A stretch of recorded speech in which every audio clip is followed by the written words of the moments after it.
Hi, it's Dr. Sandy Kramer's board certified surgeon. If you have dry eyes, dry mouth, and joint aches, you may need an autoimmune disease workup.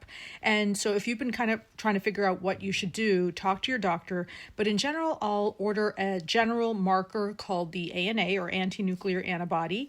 If it is positive, it tells you you're on the spectrum of autoimmune disease. If it's negative, we'll do an exam, look at your hands, maybe talk to your medical doctor and recommend a rheumatoid factor, SSA, SSB, general markers for Sjögren syndrome, sometimes an anti-CCP. But in some cases, if everything is still negative, we will continue to ask about things like chronic back pain, and we'll check for an HLA-B27. If you know you have back pain or you've had a history of uveitis, we'll generally check an HLA-B27. And the key thing is to see where you are on the spectrum of inflammation. We're looking for an autoimmune disease. So if you have a loss of oil glands on the meibography, significant dry eye, or even minimal dry eye, but there's very few oil glands, we'll sometimes even do a full SJO test, which is about 13 markers for autoimmune disease in the Sjögren spectrum. Things like salivary protein 1, carbonic anhydrase, a whole bunch of those, and parotid specific proteins. We're looking at the other salivary and parotid glands to see if they're also being affected by inflammation. And it will give us an idea if we need to do further studies. We'll also look at complement 3, complement 4 sometimes, anti-double-stranded DNA for lupus, anti-Smith for lupus, in addition to a general blood work like a CBC and metabolic panel.